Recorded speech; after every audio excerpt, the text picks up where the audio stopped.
कहानी की शुरुआत में हम सिमियोन नाम की एक 16 साल की लड़की को देखते हैं जो अपने दोस्तों के साथ स्कूल में एक प्रेजेंटेशन देने के लिए बहुत एक्साइटेड थी। वो सभी एकदम मजे में थे, इस बात से पूरी तरह अनजान कि एक बहुत बड़ा तूफान उनकी जिंदगी तबाह करने वाला है। अचानक सिमियोन के पिता फ्रेडरिक वहाँ गए और जल्दी से उसे अपने साथ चलने को कहा। फ्रेडरिक एपोलन नाम की एक कंपनी में साइंटिस्ट था। उसके मुताबिक एक ऐसी जहरीली बारिश होने वाली है जो पूरी दुनिया को तबाह करने की ताकत रखती है। जो भी इस बारिश में भीगा वो चंद मिनटों में ही अपनी जान से हाथ धो बैठेगा। काले घने बादल तेजी से शहर की ओर बढ़ रहे थे। उनसे बचने के लिए फ्रेडरिक ने अपने परिवार को गाड़ी में बैठाया और एक सुरक्षित जगह की ओर रवाना हो गया।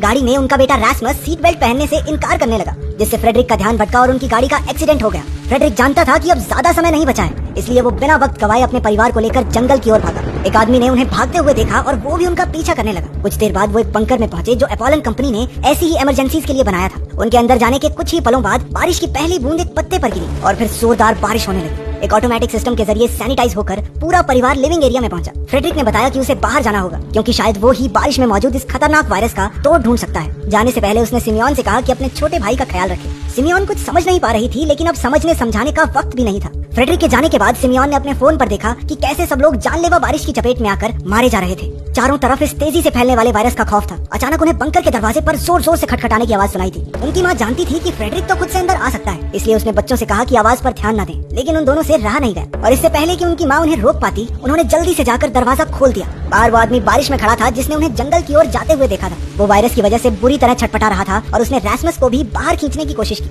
उनकी माँ उसे बचाने के लिए कूद पड़ी और बच्चों को जल्दी से दरवाजा बंद करने को कहा। वो अपनी माँ को अकेला नहीं छोड़ना चाहते थे, लेकिन मजबूरन उन्हें दरवाजा बंद करना पड़ा। उनकी माँ बाहर तड़प तड़प कर मर गई और दोनों भाई बहन अंदर रोते रहे। सिमियोन ने अपने भाई का ध्यान रखते हुए उसे खुश रखने की पूरी कोशिश की, हालांकि वो खुद ही अंदर से टूटी हुई थी। रात को वो दोनों सो गए, लेकिन एक आवाज से सिमियोन की नींद खुली। उसने बताया कि उसने कुछ देर पहले फ्रेडरिक को देखा, लेकिन सिमियोन समझ गई कि ये सिर्फ एक सपना ही होगा। इसके बाद वो दोनों कंट्रोल रूम में पहुंचे, जहां उन्हें पता चला कि पूरे शहर में ऐसे कई और बंकर्स हैं। सिमियोन ने उन्हें कांटेक्ट करने की कोशिश की, लेकिन किसी का सिग्नल नहीं मिला। वो दोनों बिल्कुल अकेले हो गए। सिमियोन ने रैस्मस को विश्वास दिलाया कि उनके पिता जल्द ही दुनिया को बचाकर वापस आ जाएंगे। एक दूसरे का ख्याल रखते रखते कब दिन से महीने और महीनों से साल बीत गए पता ही नहीं चला। 6 साल उसी बंकर में बिताने के बाद रैस्मस 17 साल का नौजवान हो चुका था। अब वो दिन पर दिन बेसब्र होता जा रहा था। सिमियोन उसे दिलासा देने की पूरी कोशिश करती थी, लेकिन उसके पिता के इतने साल गुम रहने के बाद उसे भी लगा था कि शायद अब वो उससे कभी नहीं मिल पाएंगे। एक रात सिमियोन ने फैसला लिया कि बस बहुत हुआ इंतजार। उसने रैस्मस को सोता देख एक हैजमेट सूट पहना और 6 साल बाद पहली बार बंकर का दरवाजा खोल दिया। अचानक उसकी माँ की मौत की खौफनाक यादें बार बार उसे डराने लगी। सिमियोन ने अपनी माँ के अवशेष ढूंढने की कोशिश की, लेकिन कुछ हाथ नहीं लगा। वो शहर की तरफ दौड़ने लगी। रास्ते में उसे क्वारंटाइन जोन तक पहुँचने के काफी निशान मिले। सिमियोन उसके मुताबिक चलती रही, लेकिन उसे सड़ी हुई लाशों के सिवा कुछ नहीं मिला। आखिरकार उसे एहसास हो गया कि बाहर की दुनिया में कोई भी जिंदा नहीं बचा। अब बंकर में रहकर उन्हें कुछ नहीं मिलने वाला। अगली सुबह जब रैस्मस उठा तो सिमियोन ने उसे बताया कि वो बाहर गई थी और वहाँ अब कोई नहीं है। आखिर में उन दोनों ने अगली सुबह उस बंकर को हमेशा के लिए छोड़ने का फैसला लिया। रात को वो आखिरी बार बंकर में गले लगकर सोई। उन्हें एहसास ही नहीं हुआ कि बंकर की ऑक्सीजन पाइप ब्लॉक हो चुकी है। सिमियोन बेहोश हो गई, लेकिन रैस्मस सही वक्त पर उठकर उसे बाहर खींच लाया। पता चला कि ऑक्सीजन की ब्लॉकेज कोई इत्तेफाक नहीं था।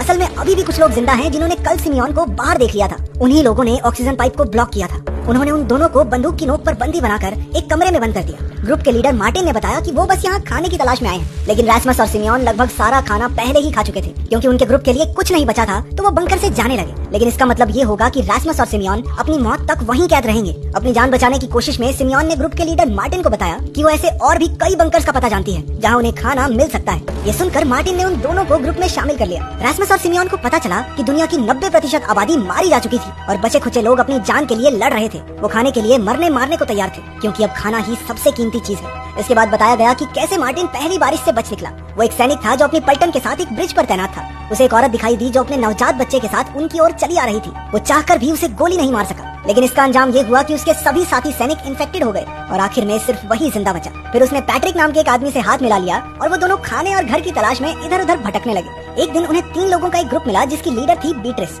वो खाने की तलाश में उनकी गैंग से जुड़ गए। वर्तमान समय में पूरी गैंग दूसरे बंकर के रास्ते पर निकल चुकी थी।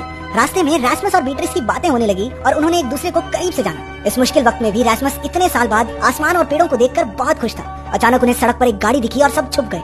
2 आदमी बंदूक लिए बाहर आए जो असल में किडनैपर्स थे। इससे पहले कि वो उनके ग्रुप को पकड़ पाते, एक भागती हुई लड़की ने उनका ध्यान अपनी ओर खींच लिया। मौका देखकर सारा ग्रुप वहाँ से भागने लगा। कुछ देर बाद उन्हें वो लड़की कीचड़ में गिरी मिली। हालांकि वो उन किडनैपर्स से तो बच निकली, लेकिन कीचड़ के पानी में वो वायरस था जिसके कांटेक्ट में आते ही उसकी मौत तय थी। वो तड़प तड़प कर ना मरे, इसलिए मार्टिन ने उसे गोली मार दी। ये खौफनाक मंजर देखकर रैस्मस और सिमियोन सुन्न पड़ गए, लेकिन उन्होंने जिंदगी के इस नए तरीके को अपनाने की कोशिश की और आगे बढ़ गए। रात गुजारने के लिए वो सब एक बिल्डिंग में रुके। रैस्मस को एक लाश के जूते उतार कर पहनने को दिए गए। सिमियोन के सो जाने के बाद रैस्मस बिल्डिंग में घूमने निकल पड़ा। उसने एक कमरे में बीट्रिस को मार्टिन के साथ देखा। उन्हें साथ देखकर उसे बहुत जलन हुई क्योंकि वो बीट्रिस को चाहने लगा था। अगले दिन वो दूसरे बंकर की ओर रवाना हो गए। रास्ते में रैस्मस ने अचानक पानी में पैर रख दिया। मार्टिन उसे गोली मारने ही वाला था कि सिमियोन ने उसे रोक दिया। खुशकिस्मती से जो जूते उसने पहने थे वो पूरी तरह वाटरप्रूफ थे और इसी वजह से उसकी जान बच गई। आखिरकार वो बंकर तक पहुंच गए जिसका दरवाजा सिमियोन ने अपने फिंगरप्रिंट से खोला।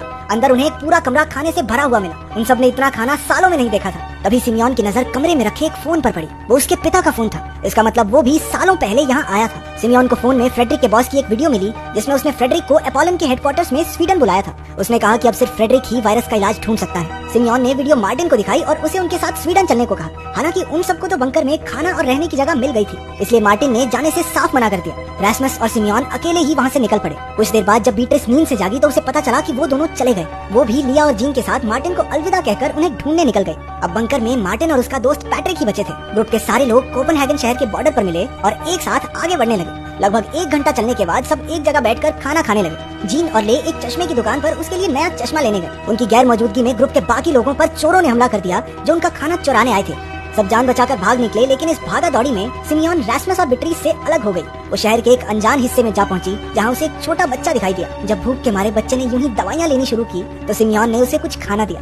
तभी उस बच्चे का बाप वहां आ गया जिसे लगा कि सिमियोन एक किडनैपर है। उसने उन्हें विश्वास दिलाया कि वो बुरे इंसान नहीं है और बाद के लिए थोड़ा और खाना भी दिया। जब बारिश रुकने पर वो बाप बेटा बाहर निकले तो कुछ लोगों ने उन पर भी हमला कर दिया। सिमियोन उनकी मदद करना चाहती तो थी, लेकिन जानती थी कि इससे कोई फायदा नहीं होगा, इसलिए वो वहाँ से भाग निकली। दूसरी ओर रैस्मस और बीट्रिस एक मोहल्ले में पहुंचे जहाँ बीट्रिस पैदा हुई थी। वो पहली बारिश के बाद यहाँ कभी नहीं आई थी और अपने माँ बाप की सड़ी हुई लाशें देखकर उसकी रूह कांप गई। रैस्मस ने इस दुख की घड़ी में उसका साथ दिया और बात को बदलकर उसका मन बहलाया। जब बारिश थम गई तो वो सब उसी जगह पहुंचे जहाँ सारा ग्रुप बिछड़ गया था। सिमियोन भी वहाँ मौजूद थी और एक बार फिर से सब इकट्ठे हो गए, लेकिन अचानक से एक अनजान आदमी ने उन पर हमला कर दिया जो सिमियोन का पीछा करते हुए वहाँ पहुंचा था। उसने रैस्मस को बंदी बनाकर उनका सारा खाना उसके हवाले करने को कहा। तभी सही वक्त पर मार्टिन और पैट्रिक अपनी बंदूकों के साथ वहाँ पहुँच गए, लेकिन वो आदमी रैस्मस के पेट में छुरा घोंपकर वहाँ से फरार हो गया। सिमियोन को याद आया कि पास ही में एक और बंकर है और वो सबकी मदद से रैस्मस को वहाँ ले आए। उन्होंने रैस्मस की मरहम पट्टी करने की भरपूर कोशिश की। तभी फ्लैशबैक में मार्टिन, बीट्रिस और उनका पूरा ग्रुप खाने की तलाश में दिखाया गया। बीट्रिस ने मार्टिन को एक छोटा सा घर दिखाकर कहा कि ये उसका बचपन का घर था। ये साफ था कि उसने मार्टिन और रैस्मस को अपने घर के बारे में झूठ कहा था और वो बाकी सबसे जरूर कुछ छिपा रही थी।